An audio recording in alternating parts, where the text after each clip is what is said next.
እንደ አምላክ በሚሆን በአብ በወልድ በመንፈስ ቅዱስ ስም የካቲት 2 በዚች ዕለት የከበረ ሐዋርያው ቅዱስ ቶማስ ተአምራትን አደረገ። ዳግመኛም በዚች ዕለት የደብረ ዝጋግ ገዳም አበምኔት የሆነው የከበረ አባት ቅዱስ ለንጊኖስ አረፈ።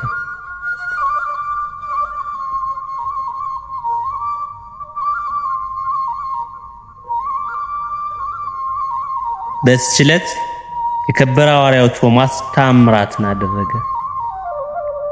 ጌታችን ወዳዘዘው ሊያስተምር በወጣ ጊዜ ከመንገድ ጥቂት ፈቀቅ አለ። ድንገትም የሞተ ጎልማሳ አየ። መልኩ እጅግ የሚያምር ነበርና ሐዋርያውም አቤቱ ይህን ጥፋት አይ ዘንድ ወደዚያ አመጣኸኝ፣ ነገር ግን ፈቃድ ይሁን አለ። ከዚህም በኋላ ስለ ሞተው ሰው ጸለየ። ያን ጊዜ ታላቅ ከይሲ ከድንጋዮች ውስጥ ወጥቶ በጅራቱ ምድሩን እየደበደበ መጣ። ክርስቶስ ሐዋርያ ሆይ እኔ ካንተ ጋር ምን አለኝ? እስራኤል ልትዘልፍ መጣሃን ብሎ በታላቅ ድምፅ ጮኸ። ሐዋርያው ቅዱስ ቶማስም አዎን ሥራህን ተናገር አለው። ያ ከይሲም እንዲህ አለ። በዚህ ቦታ አንጻር መልከ መልካም ሴት ነበረች፣ እኔም ወዳት ናት። ይህም ጎልማሳ ሲስማት አየሁት። በሰንበት ቀንም ከእርሷ ጋር አደረ። ስለዚህም ነክሼ በመርዝ ገደልኩ። ሐዋርያውም መርዝህን ከሱ ትወስድ ዘንድ በጌታዬ በኢየሱስ ክርስቶስ አዝዣለሁ አለው። ሄዶም ከዚያ ከሞተው መርዙን መጠጠና ወሰደ። ወዲያውኑ ተነፋበጠ፣ ተሰንጥቆም ሞተ። የሞተውም ሰው ድኖ ተነሳ። ስለዚህች ምልክትም ብዙዎች በክብር ባለቤት ጌታችን አመኑ። እርሱም ሃይማኖትን አስተምሮ የክርስትና ጥምቀትን አጠመቃቸው።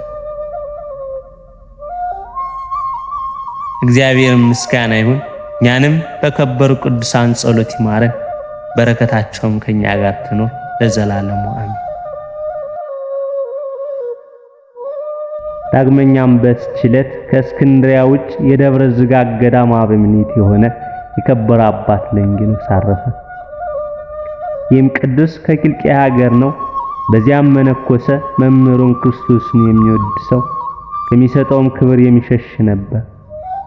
በዚያንም ጊዜ ገዳማቸው አበምኔት አረፈ። ይህንንም ስሙ ሉኪያኖስ የተባለ አረጋዊ መምህሩን አበምኔት ሊሾሙት መነኮሳት ወደዱ። እርሱም ደቀ መዝሙሩን ለንጊኖስን ይዞ በጭልታ ከኪልቅያ ወጥቶ ወደ ሶርያ ሀገር ሄደ። በአንዲት ቤተክርስቲያንም ግቢ በአንድነት ተቀመጡ። በእጆቻቸውም ብዙዎች ድንቆች ተአምራቶች ያደርግ ዘንድ እግዚአብሔር ወደደ። ከሰዎችም ዘንድ ከንቱ ውዳሴና ክብር ሆነባቸው። አባ ለንጊኖስም በመምህሩ ምክር ወጥቶ ወደ ግብጽ ሀገር ሄደ። ወደ ደብረ ዝጋግ ገዳም በገባ ጊዜ በደስታ ተቀበሉትና ከእነርሱ ጋር ኖረ። ከዚህም በኋላ አበምኔቱ አረፈ።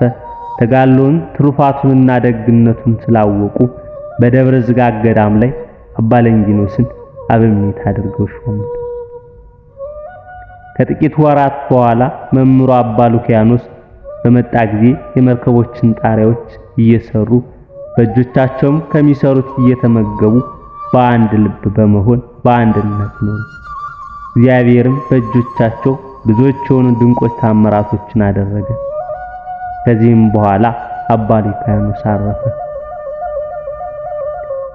የኬልቄዶንን ጉባኤ በሰበሰበ በከሃዲው መርቅያኖስ ዘመን ወደ ሀገሮች ሁሉ መልእክተኞችን ላከ። ከእነርሱም ጋር አንዱን ክርስቶስን ወደ 2 ባሕር የምትከፍል የረከሰች የሃይማኖት ደብዳቤ አለች። ከንጉሥ መልእክተኞች 3 ወደ ደብረ ዝጋግ በደረሱ ጊዜ ያን ጊዜ ደብዳቤ ለአባ ለንጊኖስ ሰጡ። በዚህ ጽሑፍ እንድታምኑ በውስጡም እንድትፈርሙ ንጉሥ መርቅያኖስ አዟል አሉት።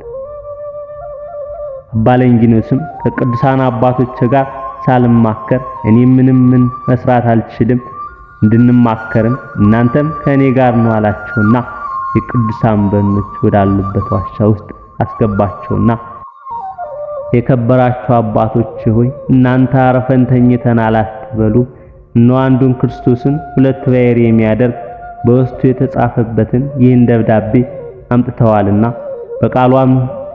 በቃሉ አምን ዘንድ በውስጡም እፈርም ዘንድ ታዙኛላችሁን ወይም አታዙኝም? የምሰራውንም ካልነገራችሁኝ ሕያው እግዚአብሔርን አጽሞቻችሁን ከዚህ ቦታ አወጣለሁ አላቸው። ያን ጊዜ ሰዎች ሁሉ እየሰሙ ከአስከሬናቸው የአባቶቻችንን የሐዋርያትንና የ318ቱን የቀናች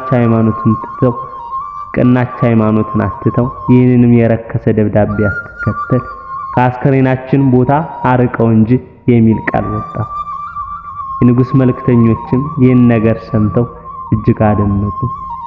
በላያቸውም ታላቅ ፍርሃት አደረባቸው። ወደ ንጉሥም አልተመለሱም። ራሳቸውን ተላጭተው መነኮሱ።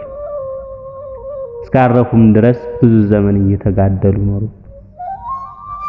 የከበረ አባ ለንጊኖስም ያማረ ተጋድሎን ጨርሶ እግዚአብሔርን አገልግሎ በሰላም አረፈ። የሕይወት አክሊልንም ተቀበለ። እግዚአብሔር ምስጋና ይሁን። እኛንም በከበሩ ቅዱሳን ጸሎት ይማረን። በረከታቸውም ከኛ ጋር ትኑር ለዘላለሙ አሜን።